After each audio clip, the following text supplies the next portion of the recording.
Bienvenue dans cette nouvelle édition du Morning News. Au sommaire, la commission électorale au Niger cède à une demande de l'opposition. Le fichier électoral sera audité par l'Organisation internationale de la francophonie en vue de la présidentielle. Une rébellion contre le troisième mandat du président burundais Pierre Nkurunziza, un ancien lieutenant-colonel de l'armée, a annoncé la création d'un mouvement armé, les forces républicaines du Burundi. Et les entreprises étrangères au Zimbabwe ont 3 mois supplémentaires pour céder la majorité de leur part à des investisseurs locaux. Le gouvernement a prolongé le délai d'indigénisation de ces sociétés. Mais tout d'abord au Libéria, le vice-président Joseph Numa Boakai a été désigné candidat du parti au pouvoir, le Parti de l'Unité, pour l'élection présidentielle prévue en 2017. Âgé de 71 ans, il est le deuxième de cette formation politique. Il briguera la succession de la présidente Ellen Johnson Sirleaf, première femme élue chef de l'État en Afrique en 2005, avant d'être réélue en 2011. L'Organisation internationale de la francophonie va contrôler le fichier électoral au Niger. Cette vérification était une exigence de l'opposition qui menaçait de boycotter l'élection présidentielle du 21 février prochain. La CENI, la commission électorale, a annoncé avoir déjà adressé sa requête à l'OIF. Arwa Barkala.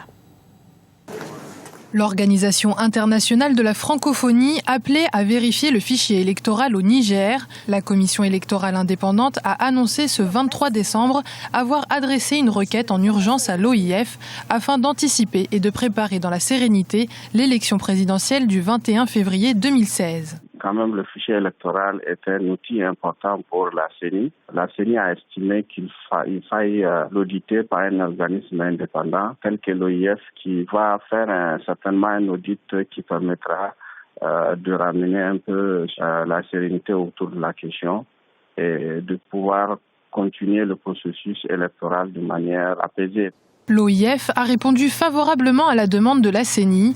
L'audit du fichier électoral était l'une des exigences de l'opposition et d'une partie de la société civile depuis plus de 4 mois. Le Front patriotique républicain notamment se félicite de l'aboutissement de leur requête.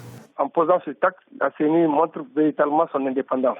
La CENI montre en même temps qu'on peut bel et bien auditer ce fichier sans que les délais des élections ne soient entamés. Et il y a une forme de sérénité qui s'est installée.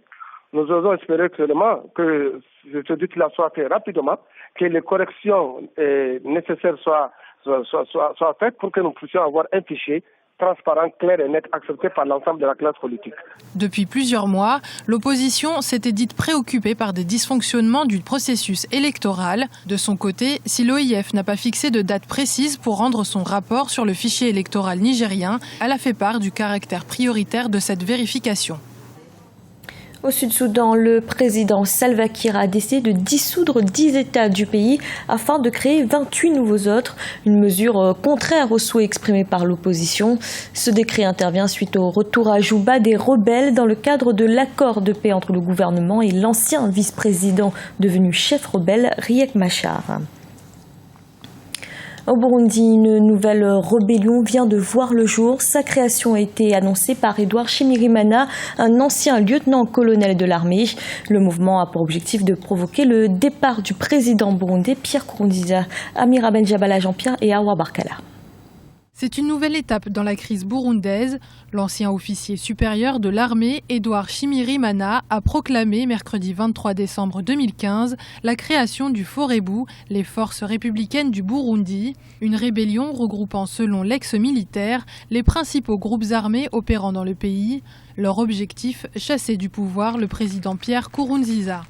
Face à la violence féroce de l'État et suite au refus catégorique et arrogant de tout dialogue, nous nous devons de protéger les populations et redonner toute sa vigueur à l'esprit de l'accord d'Arusha. De leur côté, les autorités burundaises se disent peu inquiètes face aux menaces du Forebu et doutent de la capacité de nuisance de ce mouvement contestataire. Il n'y a pas d'éléments armés qui se cachent dans la province du Bujumbura rural. Il peut y avoir quelques civils qui détiennent des armes illégalement. C'est la raison d'être du désarmement forcé actuel. Alors que la situation se dégrade de jour en jour, l'Union africaine prévoit de déployer 5000 hommes sur le territoire burundais.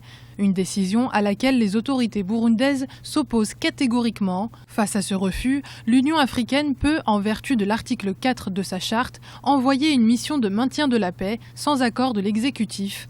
Mais ira-t-elle vraiment jusqu'au bout? La question reste en suspens.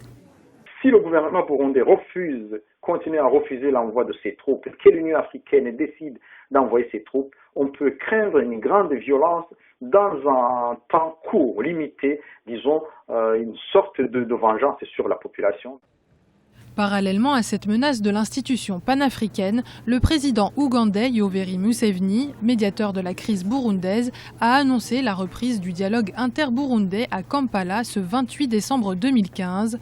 Des pourparlers dans la capitale ougandaise qui ambitionnent de réunir autour d'une même table des négociations toutes les parties prenantes de la crise au Burundi.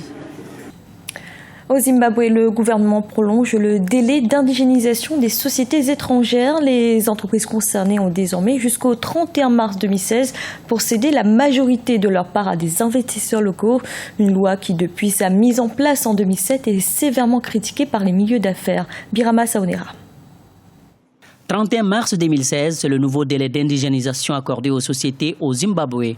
Adopté en 2008 par le président Robert Mugabe, la loi sur l'indigénisation exige des entreprises étrangères qu'elles cèdent la majorité de leur part à des investisseurs locaux. Toutes les sociétés qui n'ont pas encore soumis leur plan d'indigénisation tel que l'exige la loi devront le faire avant l'expiration du délai fixé au 31 mars 2016. Celles-ci peuvent continuer à travailler dans tous les secteurs de l'économie, mais devront payer un tribut de non-observance. Au Zimbabwe, la loi sur l'indigénisation a créé une profonde incertitude dans les milieux d'affaires. Certaines organisations, à l'instar du Fonds monétaire international, ont exhorté le Zimbabwe à réviser sa politique d'indigénisation. Pour des observateurs, cette mesure gouvernementale représente un obstacle majeur pour les investissements étrangers et le développement économique du pays. Ce n'est pas une politique qui va dans le bon sens des affaires au Zimbabwe, qui dit majorité des parts, dit aussi, veut dire majorité des décisions.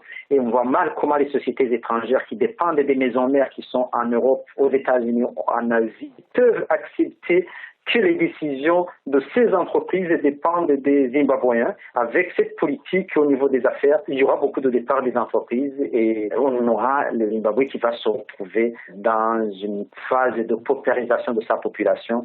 L'adoption des lois d'indigénisation et de la réforme agraire marquée par l'expropriation des fermiers blancs a plongé le pays dans une crise économique sans précédent.